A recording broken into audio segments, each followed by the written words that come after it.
నమస్కారం. నేను మీ అడ్వకేట్ కోటంరాజు వెంకటేష్ శర్మ. చట్టం ఏం చెప్తుంది? మన ఎన్ఆర్ఐ ఒకరు ఒక క్వశ్చన్ అడిగారు. సార్, మా ఫ్రెండ్ హైదరాబాద్లో 1200 గజాల్లో 3 విల్లాలు కట్టించారు. ఆయన ఒకటి ఉంచుకున్నారు, 2 మాకు ఇచ్చారు. మొత్తం కన్స్ట్రక్షన్ డిఫికల్టీస్ వచ్చినాయి, డిఫెక్ట్స్ వచ్చినాయి. ఇప్పుడు సరిచేయనంటున్నారు. ఎందుకంటే బిల్డరు అతను కాంట్రాక్టర్కి అప్పచెప్పాడు. ఆ కాంట్రాక్టర్ ఎవరో ఇతనికి తెలియదు. ఇతనేమో స్పందించట్లేదు. మేము మా ఫ్రెండ్ కదా నిర్మించుకున్నాము, ఇప్పుడు మేము ఏం చేయాలి అని అడుగుతున్నారు. ఇది రేరా కిందకు వస్తుందా రాదా అని అడుగుతున్నారు. ఈ ఎన్ఆర్ఐ మిత్రులకు నేను చెప్పేది ఒకటే, ఎప్పుడైతే మీ ఫ్రెండు అతను ఇంటి స్థలంలో నిర్మించి మీకు అమ్మాడో చేశాడో అతను రేరా కిందకు వస్తాడు. అతని మీద మీరు ఏ చర్య తీసుకోవచ్చో, అతను ఏ విధంగా లయబిలిటీ అవుతాడో, అతనికి ఏ పనిష్మెంట్ పడుతుందో చెప్తాను. సాధారణంగా ఎన్ఆర్ఐస్ చాలామంది కూడా మాట మీద నమ్మకం మీద మనవాళ్ళు కదా అని చెప్పి నిర్మించుకుంటుంటారు. కానీ అది డిఫెక్ట్ లోపమైనా సరిగ్గా కట్టకుండా మధ్యలో చేసినా ఏం చేయాలి? ఇంకొక ఎన్ఆర్ఐ కూడా అడిగారు, ఇట్లా మేము డబ్బులు కట్టామండి మా ఫ్రెండ్కి, అతను సగంలో కట్టకుండా చేశారు, మేమేమో ఫారెన్లో ఉన్నాము, వీళ్ళేమో హైదరాబాద్లో ఉన్నారు, మేము ఏం చేయాలండి, కన్స్ట్రక్షన్ ఆగిపోతే అని అడుగుతున్నారు. ఇది మా ప్రైవేట్ ప్రాజెక్ట్ కిందకు వస్తుందా, రేరా కిందకు వస్తుందా, ఏమిటని అడిగారు. వాటన్నిటికీ కూడా ఇప్పుడు మీకు సమాధానాలు చెప్తారు. అసలు రేరా ఏం చెప్తోంది, ఎప్పుడు మీకు కన్స్ట్రక్షన్ డిఫెక్ట్స్ ఉంటే కనుక ఎప్పుడు మీరు రేరా కింద కంప్లైంట్ చేయవచ్చు, చేస్తే మీకు వచ్చే లాభాలు ఏమిటి అన్నీ వివరంగా చెప్తాను. ఎప్పుడైనా సరే సెక్షన్ 14 క్లాస్ 3 కింద మీరు రేరా కింద మీకు పొజిషన్ ఇచ్చిన తర్వాత 5 సంవత్సరాల లోపల కనుక ఏదన్నా డిఫెక్ట్ కనుక వచ్చినట్లయితే, అంటే సర్వీస్ డిఫెక్ట్ వచ్చినా కానీ, స్ట్రక్చరల్ డిఫెక్ట్ వచ్చినా సరే, లేకపోతే కనుక క్వాలిటీ డిఫెక్ట్స్ వచ్చినా సరే కనుక మీరు ఎవరైతే మీకు బిల్డర్ ఉన్నారో ఆ బిల్డర్ మీద మీరు వెళ్ళొచ్చు. కానీ పొజిషన్ ఇచ్చిన తర్వాత 5 సంవత్సరాలు లోపే మీకు అది వర్తిస్తుంది. ఇప్పుడు మీరు పొజిషన్ అంటే మీకు 2022లో పొజిషన్ ఇచ్చారు, మీరు 2024లో దాంట్లో మీరు దిగారు, లేకపోతే వేరే వాళ్ళకి రెంట్కి ఇచ్చారు. 2024 నుంచి వర్తిస్తుందా? లేదు, 2022 నుంచే వర్తిస్తుంది మీకు. అప్పటి నుంచే మీరు 5 ఏళ్ల లోపల 2027 లోపల మీరు అప్లై చేసుకోవాలి, చెందాలి. అసలు ఏమేమి డిఫెక్ట్స్ అంటే, స్ట్రక్చరల్ డిఫెక్ట్స్ అంటే ఏమిటి, సర్వీస్ డిఫెక్ట్స్ అంటే ఏంటి, క్వాలిటీ డిఫెక్ట్స్ అంటే ఏమిటి, వాటి గురించి కూడా మీకు వివరంగా చెప్తాను. ఎందుకంటే ఆ డిఫెక్ట్స్ ఏంటో తెలిస్తేనే మీరు ఎట్లా అప్లై చేయాలో తెలియాలి. ఇప్పుడు ఆ డిఫెక్ట్స్ అన్నీ కూడా మీకు వివరంగా చెప్తాను. స్ట్రక్చరల్ డిఫెక్ట్స్ అంటే చాలా మేజర్ డిఫెక్ట్స్. ఇవి ఏంటంటే పునాదుల్లో క్రాక్స్ వచ్చినా సరే, సీలింగ్లో క్రాక్స్ వచ్చినా సరే, పిల్లర్స్లో క్రాక్స్ వచ్చినా సరే, ఇవన్నీ కూడా మేజర్ డిఫెక్ట్స్, స్ట్రక్చరల్ డిఫెక్ట్స్ కిందకు వస్తాయి. వీటి మీద రేరా చాలా సీరియస్గా చర్యలు తీసుకుంటుంది.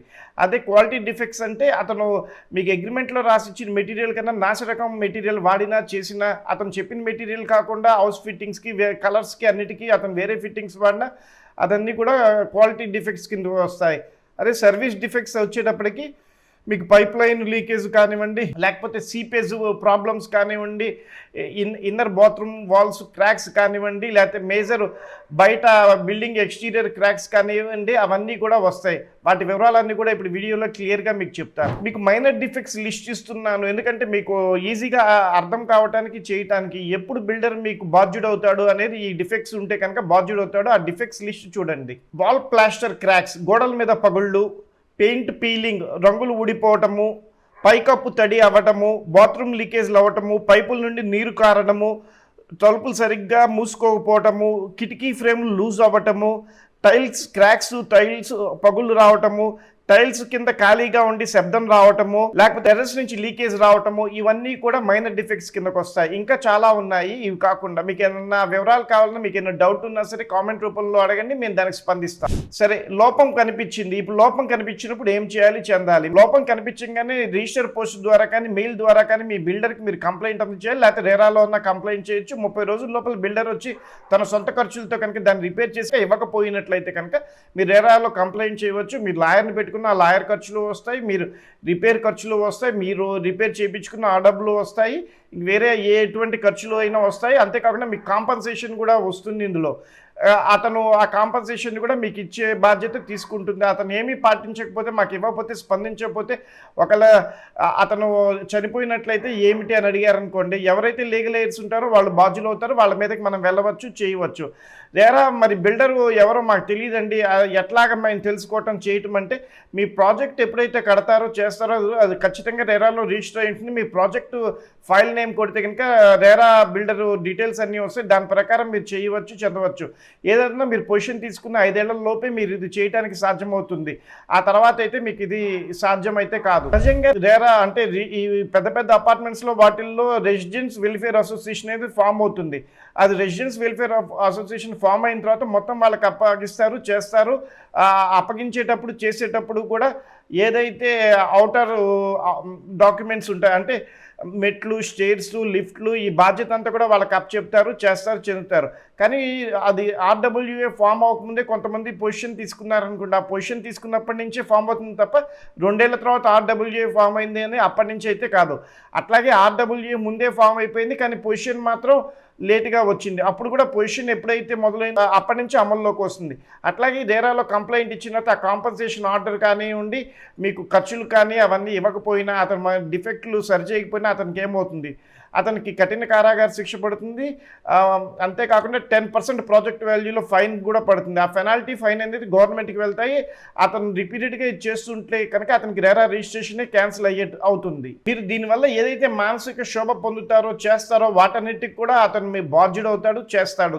ఇప్పుడు ఇందాక మనం చెప్పుకున్న సమస్యకు వద్దాము. ఎప్పుడు ఈ రేరా చట్టం వర్తిస్తుంది? 8 ఇళ్ల కన్నా పైన అయినా ఉండాలి, లేకపోతే 500 గజాల కన్నా పైన నిర్మాణం జరిగినట్లయితేనే ఈ రేరా యాక్ట్ ఉపయోగపడుతుంది. అంటే 490 గజాల్లో మీరు ఇల్లు నిర్మించారు, చేశారు, 7 ఇల్లు నిర్మించారు, చేశారు అనుకోండి, అప్పుడు మీకు రేరా అప్లికబుల్ కాదు. ఏదో ఒకటి 500 గజాల పైన అయినా ఉండాలి, లేకపోతే 8 ప్లాట్లు కన్నా విలాస్ అయినా ఏదైనా దానిపైన ఉండాలి. సరేనండి, 1200 గజాల్లో మేము 3 ప్లాట్లు మా ఫ్రెండ్ నిర్మించాడు, ఎన్ఆర్ఐ ఇతను సరిగ్గా నిర్మించలేదు. ఒక ఎన్ఆర్ఐ క్వశ్చన్ వేశారు, ఇంకొక ఎన్ఆర్ఐ ఏమో అసలు సగంలో ఆపేశారు, చేశారు, అసలు నిర్మించలేదు, ఆయన రేరాలో రిజిస్ట్రేషన్ లేదు, ఏమీ లేదు.